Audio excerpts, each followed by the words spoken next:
Hola, buenos días, bienvenidos. Estamos comenzando nuestro tiempo devocional en esta mañana. El día de hoy estaremos revisando el capítulo 36, los 22 versículos que componen este capítulo para nuestro tiempo devocional que hemos titulado ¿En quién confías?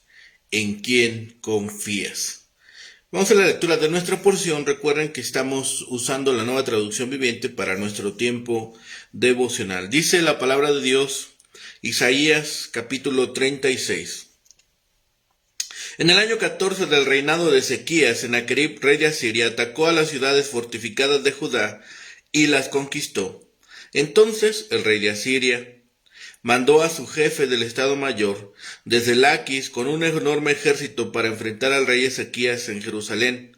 Los asirios tomaron posición de batalla junto al acueducto que vierte el agua en el estanque superior, cerca del camino que lleva al campo donde se lavan telas. Estos son los funcionarios que salieron a reunirse con ellos: Eliakim, hijo de Hilcías, administrador del palacio; Sebna, secretario de la corte; y Joa, hijo de Asaf, historiador del reino. Entonces el jefe del Estado Mayor del rey asirio les dijo que le transmitieran a Ezequías el siguiente mensaje. El gran rey de Asiria dice: ¿en qué confías que te da tanta seguridad?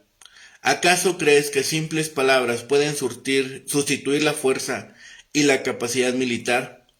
¿Con quién cuentas para haberte rebelado contra mí? ¿Con Egipto? Si te apoyas en Egipto, será como una caña que se quiebra bajo tu peso y te atraviesa la mano. El faraón, el rey de Egipto, no es nada confiable. Tal vez me digas: confiamos en el Señor nuestro Dios, pero ¿no es él a quien Ezequías insultó? ¿Acaso no fue Ezequías quien derribó sus santuarios y altares e hizo que todos en Judá y en Jerusalén adoraran solo en el altar que hay aquí en Jerusalén? Se me ocurre una idea. Llega a un acuerdo con mi amo, el rey de Asiria. Yo te daré 2000 caballos, si es que puedes encontrar esa cantidad de hombres para que los monten. Con tu pequeño ejército, ¿cómo se te ocurre desafiar siquiera al contingente más débil de las tropas de mi amo, aunque contaras con la ayuda de los carros de guerra y sus conductores de Egipto? Es más, ¿crees que hemos invadido tu tierra sin la dirección del Señor? El Señor mismo nos dijo: ataquen esta tierra y destrúyenla. Entonces, tanto Eliaquín como Sebna y Joa le dijeron al jefe del Estado Mayor asirio: por favor, háblanos en arameo porque lo entendemos bien. No hables en hebreo porque oirá la gente que está sobre la muralla. Pero el jefe del Estado Mayor de Sennacherib respondió: ¿ustedes creen que mi amo les envió este mensaje solo a ustedes y a su amo? Él quiere que todos los habitantes lo oigan, porque cuando sitiemos a esta ciudad, ellos sufrirán junto con ustedes. Tendrán tanta hambre y tanta sed que comerán su propio excremento y beberán su propia orina. Después el jefe del Estado Mayor se puso de pie y le gritó en hebreo a la gente que estaba sobre la muralla: escuchen este mensaje del gran rey de Asiria. El rey dice lo siguiente: no dejen que Ezequías los engañe. Él jamás podrá librarlos. No permitan que los haga confiar en el Señor diciéndoles: con toda seguridad el Señor nos librará. Esta ciudad nunca caerá en manos del rey asirio. No escuchen a Ezequías. El rey de Asiria les ofrece estas condiciones: hagan las paces conmigo, abran las puertas y salgan. Entonces cada uno de ustedes podrá seguir comiendo de su propia vid y de su propia higuera y bebiendo de su propio pozo. Me encargaré de llevarlos a otra tierra como esta, una tierra de grano y vino nuevo, de pan y viñedos. No dejen que Ezequías los engañe al decir: el Señor nos librará. ¿Acaso los dioses de cualquier otra nación alguna vez han salvado a su pueblo del rey de Asiria? ¿Qué le sucedió a los dioses de Hamad y Arfat? ¿Qué me dicen de los dioses de Sefarvaim? ¿Algún dios libró a Samaria de mi poder? ¿Cuál de los dioses de alguna nación ha podido salvar alguna vez a su pueblo de mi poder? ¿Qué les hace pensar entonces que el Señor puede librar a Jerusalén de mis manos? El pueblo se quedó en silencio y no dijo ni una palabra, porque Ezequías le había ordenado: no le respondan. Entonces Eliaquim, hijo de Hilcías, administrador del palacio; Sebna, secretario de la corte y Joa, hijo de Asaf, historiador del reino, regresaron a donde estaba Ezequías. Desesperados, rasgaron su ropa, entraron para ver al rey y le contaron lo que había dicho el jefe del estado mayor asirio. ¿En quién confías? ¿En quién depositas tu confianza? En estos 4 capítulos alcanza un tremendo clímax de la situación política que se ha desarrollado a lo largo del ministerio de Isaías, reforzada por 2 severas pruebas sobre la fidelidad e integridad del rey que van a tener consecuencias de largo alcance. Aparte del Salmo de Ezequías, que aparece únicamente en el capítulo 38, estos capítulos coinciden casi palabra con palabra con el segundo libro de Reyes, capítulos 18 al 20. Vemos cómo Asiria desafía a Dios. El capítulo 36 nos muestra a un embajador del rey de Asiria que se reúne con 3 delegados de Ezequías junto al acueducto del estanque de arriba en el camino de la heredad del lavador. Es esta entrevista donde se hace nuevamente latente la invasión de Sennacherib. Cronológicamente, los capítulos 38 y 39 preceden a los capítulos 36 a 37. El hecho se suscita lo podemos situar por los eventos históricos. Así que hay un ultimátum de Rabsacés. Llega un contingente de Laquis. Sennacherib tenía 3 razones para este ataque a Judá. Su rey se había negado a pagar el tributo que había sido usual desde los días de Acaz. Había iniciado negociaciones con Babilonia y Egipto para formar una alianza contra Siria, y había ayudado a los filisteos de Cron a levantarse contra su rey, que apoyaba a Siria y lo había mantenido prisionero en Jerusalén. El término Rabsacés significa simplemente principal de los oficiales. Estando Sennacherib ocupado en el sitio de Laquis, la mayor ciudad amurallada de la Cefela, la persona lógica para ser enviada contra Jerusalén era el oficial que seguía al mando, el jefe del Estado Mayor. Acompañado por un gran ejército, acampó junto al acueducto del estanque de arriba en el camino de la heredad del lavador. Esto estaría al oeste de Jerusalén y al oeste de lo que más tarde se conoció como la puerta de Jaffa. Entonces salió a tratar con él Eliakim, hijo de Hilcías, mayordomo de palacio, con Sebna, secretario, y Joab, hijo de Asaf, cronista. Allá hay una intimación a rendirse. El Rabsacés, en nombre de su rey, envió un mensaje a Ezequías. Su contenido, astutamente redactado, estaba calculado para minar la confianza de Jerusalén en sus aliados, su Dios, su propia fuerza militar y su destino. Se emplea el lenguaje del comercio y la diplomacia. Los consejeros del rey sintieron el aguijón del sarcasmo del asirio y le instaron a emplear un lenguaje que no fuera familiar al pueblo común. El arameo era el idioma de las comunicaciones internacionales. Podían entenderse en arameo, pero no era ese el propósito del astuto demagogo. Si podía minar la lealtad y el patriotismo del pueblo, incitándolos a rebelarse contra Ezequías. Al pueblo común que debía sufrir el sitio, dirigía sus observaciones en hebreo, en términos tan claros y vulgares que nadie dejaría de entenderlos.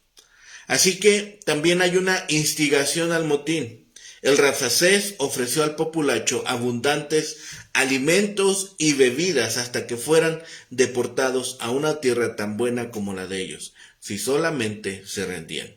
Los instó a no suponer que su Dios fuera más poderoso que los muchos dioses nacionales que habían caído ante el avance conquistador de los asirios. Así que Isaías también cierra el libro sobre Asiria y presenta también a Babilonia. El camino de santidad que se describió el capítulo anterior, el día de ayer, presentó una esperanza maravillosa que llevará a Sión nueva y mejor, en donde habrá gozo y loor. Ni leones ni bestia alguna andará por ese camino, ni personas impuras transitarán por él. Qué contraste con las rutas de la época de Isaías. El mundo estaba lleno de peligro, de destrucción y de muerte. Asiria había comenzado una campaña militar contra sus enemigos, comenzando en el norte. Sennacherib, el rey asirio, inició su avance en el año 703 a.C., continuando a través del año 702 para por fin, en el año 701, invadir a Judá. Sus tropas cayeron sobre Judá como la descarga de un rayo, llenando de temor a todo el país. La resistencia judía, cuyas defensas fueron por completo ineficaces, no les pudo hacer frente a las fuerzas asirias que marchaban impunemente de una ciudad fortificada a otra.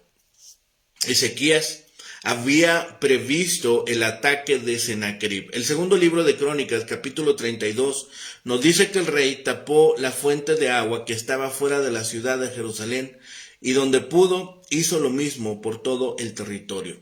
Reparó las murallas de Jerusalén, construyó torres sobre ellas, edificó otra muralla, además de fabricar muchas espadas y escudos.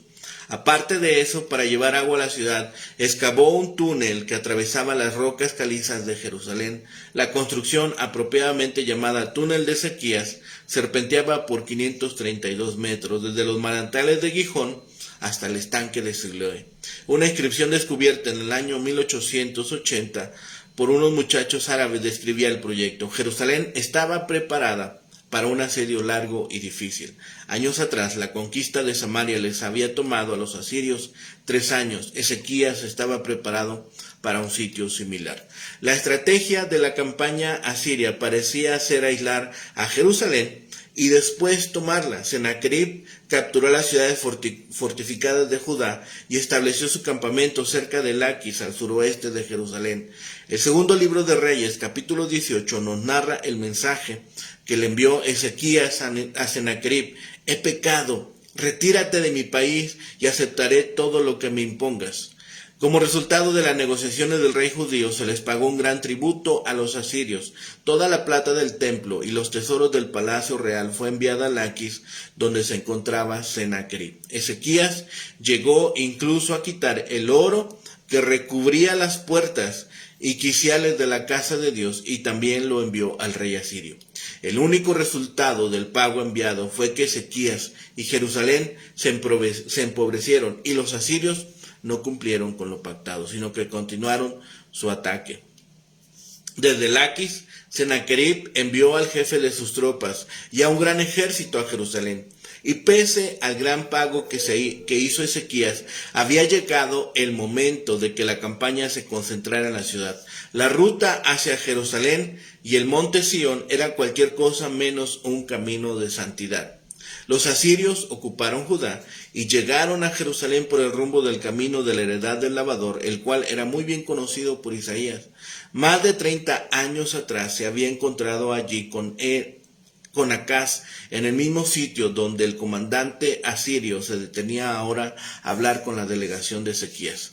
Isaías, destacó ese lugar por causa de su irónico significado. El rey Acaz había dependido de Asiria para defender a Jerusalén contra las fuerzas combinadas de Israel y Aram. Él también había optado por no confiar en el Señor, sino buscar la ayuda del que ahora era su enemigo. Por desgracia, esa decisión, con el paso del tiempo, condujo a la presente invasión. En los 30 años que transcurrieron desde entonces, Asiria había crecido en poder y agresividad. Si en aquellos días había sido una aliada, ahora era una peligrosa amenaza. Acá les había abierto la puerta y de hecho le había allanado el camino a Sennacherib para invadir. Cuando el comandante asirio se detuvo en el mismo sitio donde Isaías le había hablado a Acaz, llegaron a su conclusión una serie de acontecimientos que Dios había predicho a través de su profeta. Esos acontecimientos habían ocurrido tal y como se los había pronosticado.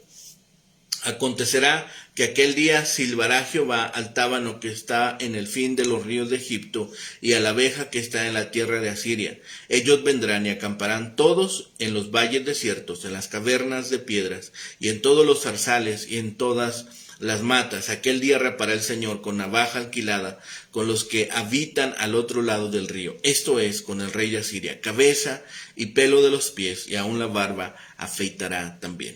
Así que el comandante enviado por Sennacherib desde Laquis se encontró con la delegación de Ezequías. El título de este comandante de campo era Rabsacés, como hemos dicho, y también se unieron dos oficiales más, el jefe de los eunucos y el copero mayor. Estos tres hombres, junto con el gran ejército que comandaban, constituían una clara demostración del poderío político, militar y del éxito de Asiria. La delegación de Ezequías también consistía en tres oficiales, el mayordomo, el escriba y el canciller. No hay duda de que estos tres oficiales tenían cargos importantes, pero comparados con los asirios no era nada. Era algo así como David y Goliat conociéndose antes de la batalla.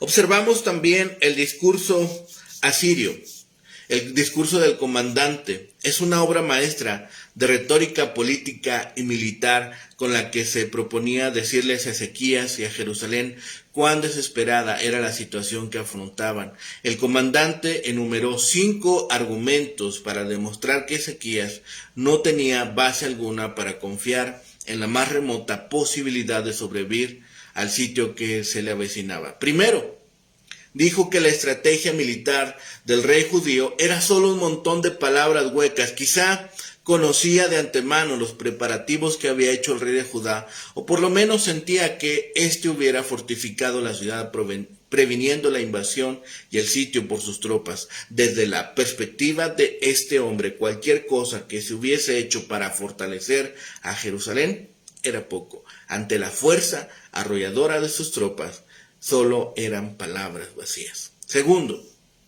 cualquier alianza con alguna otra potencia sería inútil. Recordemos que en Jerusalén algunos habían buscado una alianza con Egipto, contra la cual Isaías había advertido: ay de los que descienden a Egipto en busca de ayuda. El comandante les explicó las realidades políticas y militares de este acuerdo. Era una empresa inútil, hasta el punto que dijo que Egipto era bastón de caña astillada, que no podía ayudar ni a Ezequías ni a Jerusalén. Tercero, desde el punto de vista asirio, Jehová, el Dios de Ezequías, tampoco les podía ayudar. El comandante pagano sabía que Ezequías había llevado a cabo una reforma religiosa en la primera etapa de su reinado para que había purificado el templo, había celebrado la Pascua y había destruido a través del territorio la falsa adoración de Jehová en altares clandestinos y lugares altos. Pero como uno de tantos capitanes gentiles de una operación militar, no comprendía la adoración al Señor. Él pensaba que todo el mundo adoraba tal como él lo hacía. En su tierra cada cual adoraba a sus dioses y dependían de ellos para protección y defensas. Cuanto más dioses se tuvieran, mejor. Para esa mente pagana, la destrucción de los lugares altos de adoración por parte de Ezequías solo podía acarrear la ira de Jehová. De manera que Rabsacés dijo que los ciudadanos de Judá no podían confiar en la ayuda del Señor porque el rey judío había desmantelado sus lugares altos. Cuarto, las fuerzas militares judías eran superadas en número y según las normas militares asirias estaban también pobremente equipadas. El comandante asirio los retó con una propuesta insultante. Le daría 2,000 caballos si los judíos podían encontrar suficientes jinetes que los montaran.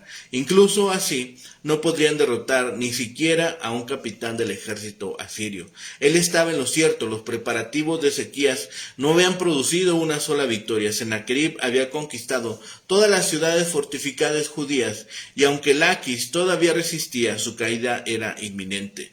Lo mejor que los judíos podían esperar era aguardar el ataque asirio y confiar en sobrevivir con base a la resistencia.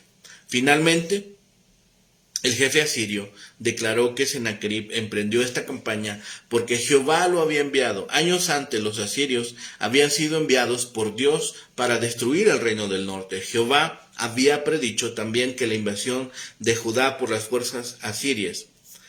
Parecería extraño que el comandante asirio supiera que las profecías de Isaías o cualquiera otra profecía estaban incluidas en sus acciones. Quizás simplemente concluyó que Jehová había enviado a los asirios y había abandonado a Judá, como los dioses de las otras naciones derrotadas habían abandonado a sus seguidores. Un pensamiento común de todas las religiones es que cuando suceden cosas malas, algún dios debe estar airado con su pueblo. El discurso del comandante asirio fue directo, contundente y arrogante, pero tenía un dejo de verdad. Aunque no podía comprender el poder de Dios, describía la situación militar con exactitud. Observó su desesperada condición con toda claridad, pero jamás pudo ver a Jehová y su poder, ya que los asirios andaban por vista y no por fe. Quizá la delegación de Ezequías se encontraba en una crisis de fe. Algo les indicaba a estos hombres que el asirio estaba en lo cierto en la evaluación que hacía de la situación. Incluso había puesto en tela de juicio la fe de ellos en el Señor y en su liberación. Una situación que también se repite muy a menudo en nuestra vida. El Señor promete protegernos y salvarnos, pero todo lo que vemos alrededor nuestro es el peligro, la destrucción y la muerte. ¿Creemos lo que Dios ha dicho y andaremos por fe, o confiaremos en lo que vemos con nuestros ojos? Los cristianos responden a esta pregunta volviéndose hacia Dios, como hizo Ezequías, que es un buen ejemplo para nosotros. Pero antes de que vayamos al ejemplo de este rey, las cosas se pondrían peor. El comandante asirio había hecho sus comentarios en hebreo y en voz suficientemente alta como para que los guardias que estaban sobre las murallas de Jerusalén los oyeran. Los tres hombres que representaban a Ezequías se preocupaban por los efectos que esas palabras podrían tener sobre el pueblo de Jerusalén y le pidieron que se dirigiera a ellos en arameo, la lengua de la diplomacia de esos días, y no en su propio idioma. El comandante de Sennacherib era un hombre letrado y de gran percepción que comprendió enseguida la razón de la solicitud. Su respuesta fue arrogante y hasta grosera. No le preocupaba lo que la delegación pensaba e insolentemente le recordó lo que él había visto en otras campañas militares. Como curtido veterano, el oficial le dijo sin rodeos a la delegación de Ezequías que las cosas iban a empeorar hasta el punto de que los sitiados no solo se iban a ver obligados a comer su propio excremento, sino que también iban a beber su orina. El comandante asirio se percató de que Ezequías y toda Jerusalén no podían resistir con éxito a las tropas asirias que rodeaban la ciudad, y debió haber concluido que la única esperanza que el rey y el pueblo de Jerusalén podían tener era que su Dios lo salvara. Y así fue. Ezequías y Jerusalén depositaron todas sus esperanzas en el Señor.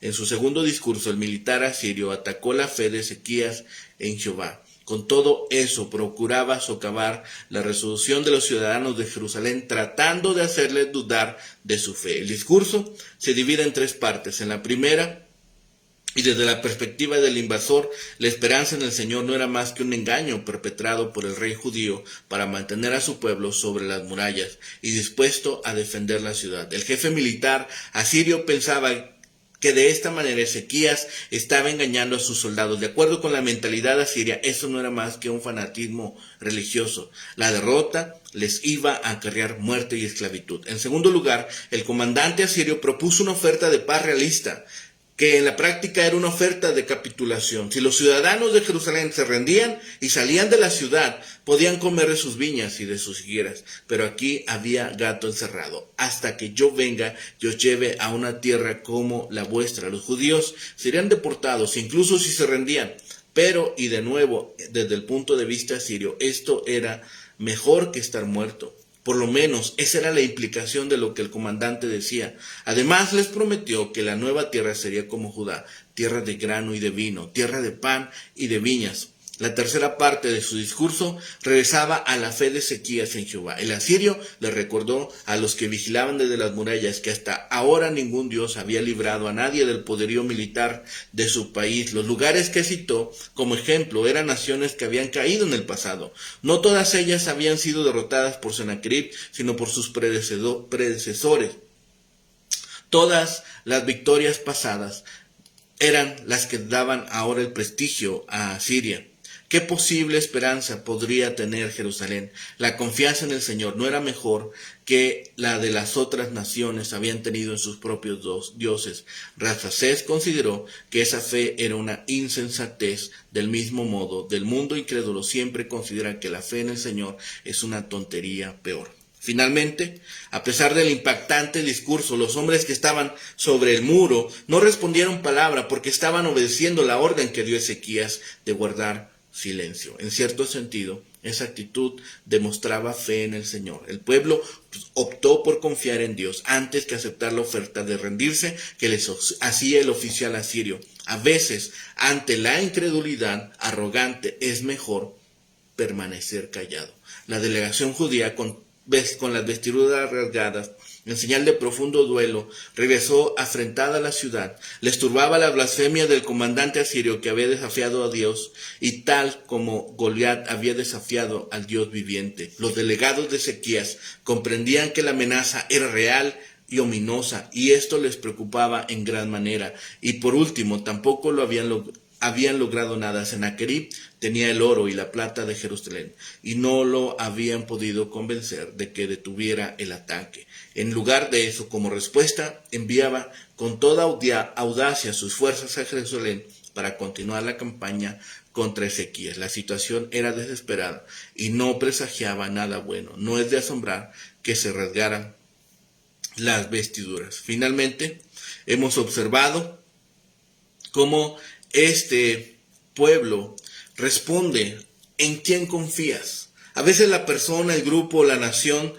que más amistad demuestra tiene fines manipuladores. Por eso es importante averiguar y hacer pruebas antes de confiar completamente en la persona. El autor de este capítulo nos advierte de varias enseñanzas importantes. Los consejeros a veces nos aconsejan mal. Actúan como si tuvieran un plan elaborado, pero no existe tal plan. Las promesas de ayuda muchas veces son vacías. La Fuerza Armada puede engañarnos, las amenazan para atemorizar, invitan para aliarse. Solamente el consejo de Dios nos puede salvar. Él es nuestra roca y protector. Él es capaz de rescatarnos del peligro. Cada persona tiene que decidir en quién va a confiar. Debemos tener el equipo para tomar la decisión más sabia y poner la confianza en Dios, que jamás nos va a engañar.